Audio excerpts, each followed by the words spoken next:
Құрметті депутаттар, Тараз қалалық мәслихатының кезектен тыс 37-ші сессиясына 31 депутаттан 23 депутат қатысуда. Қатысып отырған депутаттар сессияны ашуға мүмкіндік береді. Кезектен тыс 37-ші сессияның жұмысын ашық деп жариялауға рұқсат етіңіздер. Депутаттар сессияның жұмысына Тараз қаласының әкімі Орынбеков Бақытжан Әмірбекұлы, қала әкімінің орынбасарлары, аудан әкімдері, Тараз қаласы прокуратурасының қалалық ішкі істер басқармасының Тараз қаласы бойынша мемлекеттік кірістер басқармасының өкілдері, бөлім және мекеме басшылары, бұқарат ақпараттық құралдар өкілдері қатысып отыр. Құрметті депутаттар, Тараз қалалық мәслихатының регламентіне сәйкес сессияның күн тәртібіндегі мәселеден ауытқымай сұрақ қоюларыңызды сұраймын. Тағы да сессияның күн тәртібі мен жұмыс регламенті қолдарыңызда бар. Өзгертулер мен депутаттар толықтыру бар ма? Жоқ, ондай болатын болса, сессияның күн тәртібі мен регламенті бекітілсін деген ұсыныс бар. Дауысқа қоям. Кім қолдайды? Түсірейік. Қарсы? Жоқ, қалыс жоқ. Шешім қабылданды.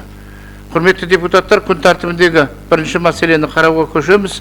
2006-2028 жылдарға арналған қалалық бюджет туралы Тараз қалалық мәслихатының 25 жылғы 19 желтоқсандағы нөмірі 35-3 шешіміне өзгерістер енгізу туралы баяндама жасау сөз қала әкімдігінің экономика бюджеттік жоспарлау бөлімінің басшысы Ордабаев Жандос Ильясбекұлына беріледі. Жаңа тұрақты комиссияда тыңдалды, бірақ дегенмен де бүгінгі сессияның негізгі күн тәртібіндегі негізгі мәселе болғандықтан да тағы бір рет тыңдауға тура келеді. Құрметті Бақытжан Әмірбекұлы, Кенжебек Машпайұлы, құрметті депутаттар, 2026 жылға арналған қалалық бюджетті нақтылау жобасы Қазақстан Республикасы бюджет кодексінің 96 бабын басшылыққа ала отырып әзірленіп отыр. Ағымдағы жыл 13 қаңтарда облыстық бюджетке нақтылау жүргізілген болатын. Осыған орай бюджет кодексіне сәйкес біз қалалық бюджетті облыстық бюджетке сәйкестендіру жұмыстарын жүргізіп отырмыз.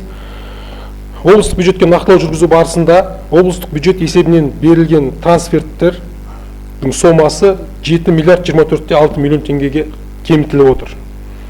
Атап айтқанда, Тараз қаласында Балауса 14 шағын ауданында 1300 орындық концерт залының салу құрылысына бөлінген 4 миллиард 99,7 миллион теңге кемітіліп отыр.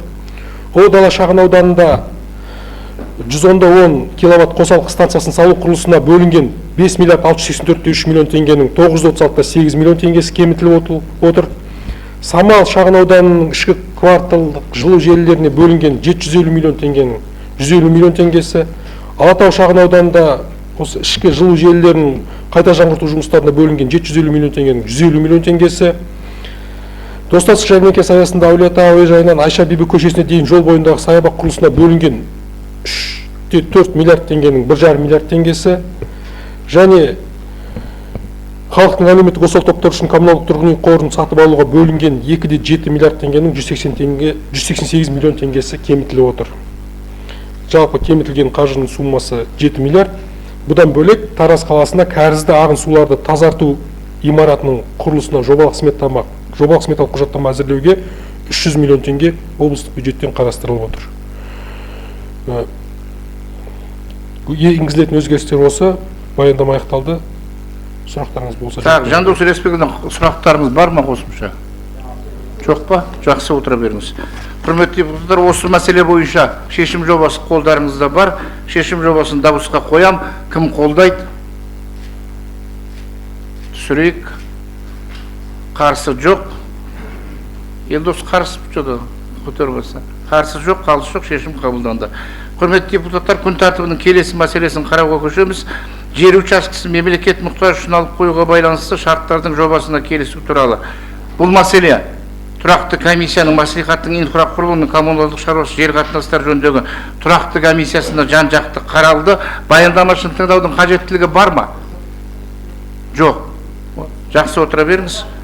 Бірақ сұрақ бар ма? Нұржан Балтабайұлы, бір сұрақ бар дейді. Мұнда келсеңіз.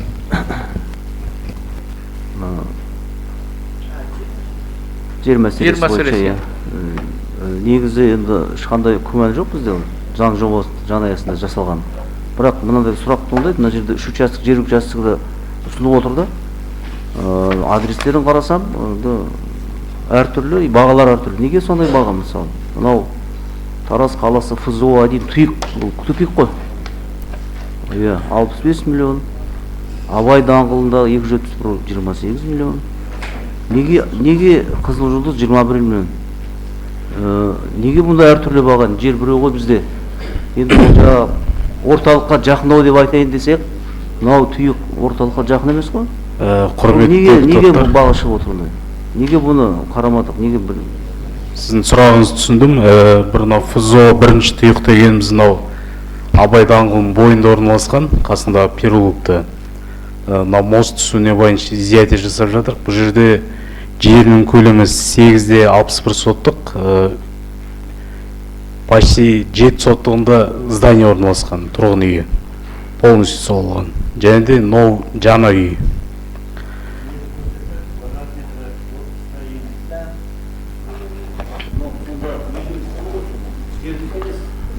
Бірге ғой, бәрі бірге ғой. Ал мынау 28 миллион болып тұрғаныңыз. Бір минут. Енді нақты жауап сұрақ болған соң, сіз нақты жауап беріңіз керек. Құрметті депутаттар, баға мәселесіне келетін болсақ. Мемлекеттік мұқтажға алынатын жерлердің барлығын нарықтық бағада төлемдер жасалады. Ол бағаны тәуелсіздік компания тартылады. Оған арнайы лицензиясы бар, тек қана солар нарықтық бағаны солар шығарады. Бағаны біз белгілемейміз. Егер меншік иесі ол бағалаумен келіспейтін жағдай болатын болса, сотқа қайырылады, сот мемлекеттік сараптама тағайындайды. Сөйтіп, ол баға мемлекеттік сараптамамен бекітіледі. Нақты нүктесін солай қояды. Біз нарықтық бағаны бекітпейміз. Біз конкурс жариялаймыз. Конкурстың негізінде ол бағалаушы компанияны анықтаймыз. Сол бағалаушы компания бағалау жұмыстарын жүргізіп бізге өзінің есебін береді, шешімін береді, соны негізге ала отырып, ол заңмен бекітілген нормативтік. Дегенмен, Бақытжан Әмірбекұлы, мен сол жақтан сайланған депутатпын. Бір үй, сонда квадрат метрі екінші үймен салыстырғанда айырмашылықтар бар да, соны сіздер жақтан бір кішкене бақылау болса. Мен жаңағы келсем айтқаныңызбен. Енді бағалауға келетін болсақ, оның өзінің анаусы бар, ережесі бар. Бір қарағанда квадратурасы бір болғанмен, оның бағалау кезінде үйдің материалы, салынған жылы, техникалық жағдайы, барлығы ескеріледі. Сондықтан бұл жерде біз ол процеске араласуға біздің құқығымыз да жоқ. Біз бағалау актісін алғаннан кейін, соны негізге алып жұмыс жасауымыз керек. Ол процеске біздің араласуға құқығымыз жоқ. Себебі ол ертең ол басқа да сұрақтар туындай бастайды егер біз араласатын болсақ. Мен неге айтып отырмын, Бақытжан Әмірбекұлы? Бірақ ол бағалаумен біз бір жақты келісеміз деген нәрсе емес. Бізде ондай практикада бар. Егер біздің көзқарасымыз бойынша, біздің зерделеу жұмыстарымыздың арқасында егер бағалау тым жоғары болатын болса, біз ол актіні қабылдамай, арнайы жаңағы лицензия беретін компанияға, бағалаған компанияға біріншіден оның қаншалықты негіздеме бар екенін түсіндіріп беруге құқығымыз бар, ондай сұраныс жасауға. Егер келіспеген жағдайда біз арнайы біз куда мы обращаемся? Сотқа береміз. Біз сотқа береміз. Егер бағалаушы компанияның берген бағасымен біз келіспейтін болсақ, біздің де сотқа беруге құқығымыз бар. Ондай бізде практикада да бар. Естеріңізде болса, ондай жағдайлар болған, тым жоғары бағаланған учаскелерді біз тек қана ол бір жақты меншік иесі емес, ол бағалау актісімен біздің де келіспеуге құқығымыз бар. Сондықтан ол мәселе біздің бақылауымызда. Соны айтып отырғаным сол, Бақытжан Әмірбекұлы, өйткені ол жерде бағалайтын компания, меніңше Алматының компаниясы, халық біздікі. Мен айтып отқан ең төменгі бағаларды айтып отырмын мен.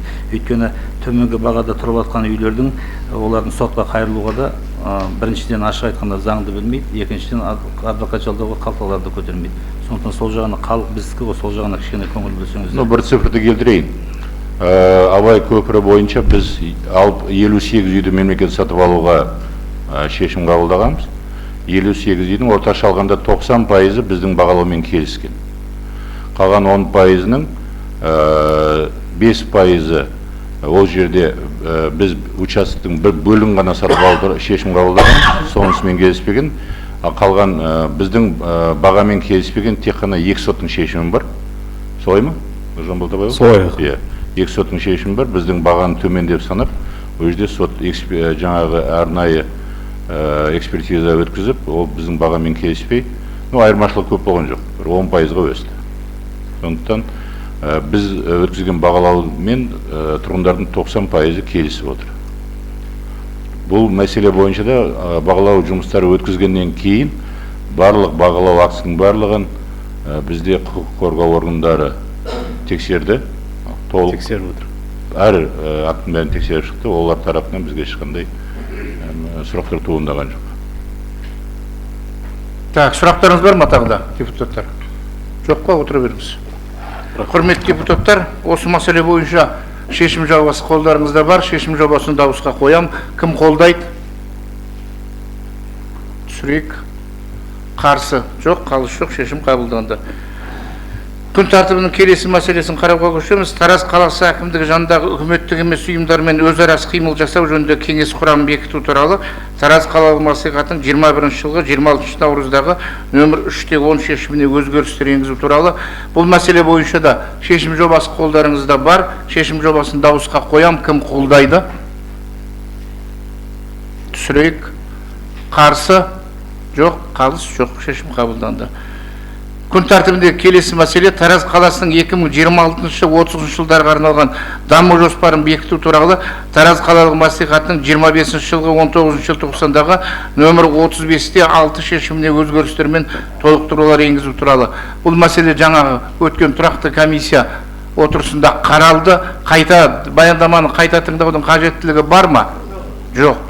Ондай болатын болса, құрметті депутаттар, шешім жобасы қолдарыңызда бар. Шешім жобасын дауысқа қоям. Кім қолдайды? Түсірейік. Қарсы жоқ, қалыс жоқ, шешім қабылданды.